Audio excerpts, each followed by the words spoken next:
Hello chess friends and welcome to Jozarov chess channel and welcome back to the Airthings Masters in 2022. So we're following now the quarterfinal stage, we're following now the knockout stage of this prestigious tournament, and we're starting now with a beautiful game that was played by world champion Magnus Carlsen and Quang Liem. So this, I think, is really one of the most attractive quarterfinals that we can see, because Magnus Carlsen so far played warm cold. I think he won many games, he lost also many games, but eventually he finished on the second place out of the group stage, which was, I think, still a good result, because if you don't know, Magnus Carlsen had recently COVID and he really didn't feel so good. So as I said, so far a good tournament for him. He's getting out now out of the second place into the bracket system. Of course, he's meeting out the seventh best player out of the group stage, which is of course Quang Liem. So let's check out now what happened. In my opinion, it was really beautiful and sharp game. So here Magnus opened with the move c4. Here we have knight to f6. After knight to c3 we have e5, the reverse Sicilian, the English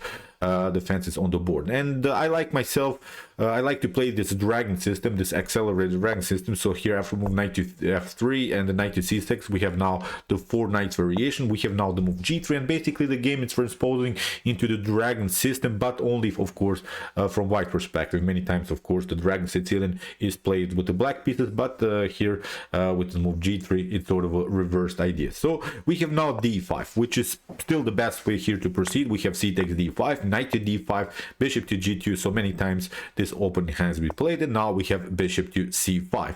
You could also go into knight to b6 systems. This systems are also very annoying to play against, because here the tension is a little bit off the board. So many times you could also face this particular variation. So here after move bishop to g2, we have bishop to c5, as said, castling, and also queen to c2. Here knight to b5 immediately is not helping you so much out. Queen to b1 could happen, and also queen to e4 are main ideas. You see the pawn then could be very weak, so that's why many times so black should not play this idea. Maybe in the later state of the game this idea could work, but not immediately, because still queen to b1, as we said, queen to e4 are working for white. So if we have knight to f6, releasing the little bit of tension here in the center, but now with e4 Quang Liem is announcing that he could make progress here in the center of the board. Here we have a3. Now Magnus Carlsen is never ever allowing this knight to b4 idea.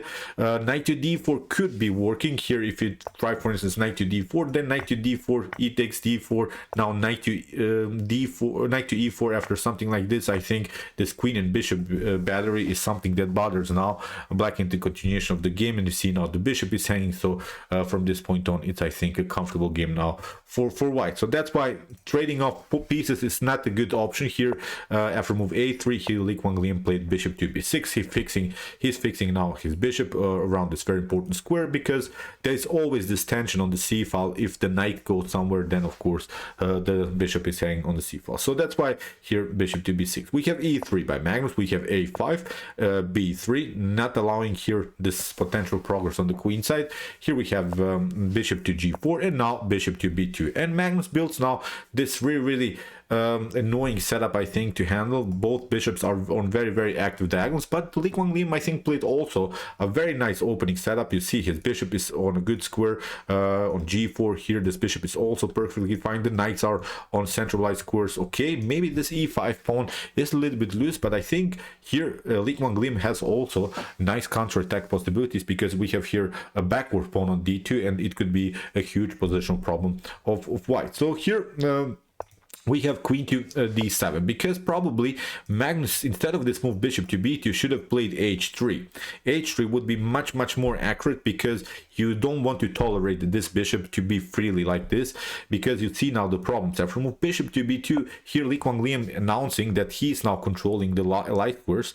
Now bishop to f5 could be also a serious problem. After move knight to a4, here comes one of the critical moments of the game. Here Quang Liem played rook to e8, and this was really an inaccurate move, because he should have now used this this queen and bishop battery that he built already. Bishop to f5 is such an annoying move, because for instance, if you retreat to d1, then bishop to d3 could be very sharp line. And the best way here, believe me or not, for white is proceed is actually to sacrifice even the rook. I'm not sure if Magnus Carlsen would even consider here to sacrifice the rook, but as I said, this bishop on d3 would be such an annoying piece to handle. Here the possible continuation would be knight to e5, bishop to e4, e5, and now bishop to f1, bishop to f1. And okay, here of course white has here these two cool pawns in the center of the board, has still the bishop here, but it would be, I think, a very annoying game to play with down the exchange. So that's why here after knight to a4, rook to e8, really slightly inaccurate move here by Quang Liem. I think he should have really made progress now on light course. He should really control this light course because Magnus missed to play this move h3. So we have now d4, and again probably bishop to f5. Again, the same idea. Then the game leads into something like this: queen to c4, queen to e6, maybe queen to b5. But now this could be a possible continuation. E takes d4, and then the game is more and more simplified. Maybe, because after potential knight to d4, also the queens will be traded off. So without the queens on the board, the game becomes more and more simplified. Again, bishop to f5. Probably the best move here for Quang Liem, but he played now, instead of this move, a very tricky line, bishop to f3. And the problem about this line that he chose to play is that now basically everything is pretty much forced. If white now plays the best moves, white is much better, because this was not a good trade of pieces here. Magnus has now this one, bishop to f3, and here Quang Liem probably hopes for that he could win the battle around the square d4, but Magnus is not allowing that. He's now playing the spin on the d file, rook to d1, and now we have knight to e5, with the idea of course to play knight to f3. But here comes the stunner, bishop to b7 comes with the direct threat, and now d3. And here Magnus doesn't react correctly. He should have gone simply queen to d2, and this is now much better position for the world champion Magnus Carlsen. For instance, this knight is hanging. In the near future, this pawn then also will be taken. The rook is hanging. The bishop can be taken. So you see, nothing wrong with this move. But Magnus played now really risky move, bishop to e5. He went now into a wild line, because after d takes c2, we have a rook takes d2. Okay, a rook takes d7. Here Magnus takes also the queen. But now after move knight to d7, we have this one, bishop to a8, and now comes the critical moment of the game. I think it's such an important moment, because here Quang Liem played rook takes a8, and this was not good. From this point on, I think Magnus Carlsen has a simplified and comfortable game. Instead of this move, he should have taken this bishop. Rook takes e5 would be much better, because you see now why. First of all, there is now this problem of rook to c1. You see this pawn on c2 is very annoying. For instance, if you play rook to c1, then even this is a possibility. Rook to e3. Look at this. It's really hard to see. I really don't want to criticize anyone, but that's simply how this game should have been played. It was such a beautiful tactical line that Quang Liem missed, unfortunately, because this is simply a stockfish line, of course, and they're playing rapid chess. But this would be really beautiful if he would have seen this move now. You see, after rook to c2, now we can take out this one too. So this would be, I think, a drawish position for sure. Maybe even slightly better, of course, for black because of this extra pawn. So as I said, this is really wild what happened. Unfortunately for Quang Liem, he took now this bishop, which was now the wrong choice. Now after move bishop to b2, you see Magnus can control now the c1 square and has now a comfortable game, because here knight to c5 was played. Okay, you can take out the pawn on b3, but now we take out this one, and this is suddenly a much better position for Magnus Carlsen, because his pieces are really on better squares. So we can notice now that the c7 pawn is becoming more and more as a long-term weakness, because it's a backward pawn, it's an isolated pawn. We can really make progress further with potential bishop to e5 move. So I'm not sure how to defend this. You cannot play, of course, rook to c8, because then this tactical shot knight takes b6, rook takes c6 is always working. So you cannot actually protect this bishop in a good way. So we have now f6, king to f1, rook to b8, now bishop to a3. We have king to f7, and now rook to b2, attacking the knight. We have bishop to a7, and now you see Magnus Carlsen's king is much more active. It's getting into the game. You say we have king to d3, we have king to d5, and now e4, of course, is much better, because now Magnus has here a 4 versus 3 pawn majority attack with the support of the bishop. You see the knight is a little bit loose on the board, so it's now completely winning endgame. So we have here knight to c1. This was the only way to prolong the game somehow. Here Magnus, of course, trades off the pieces and has now, after bishop to f5, a much better position. He has now a distant pass pawn here. He has also 4 versus 3 situation, so it's a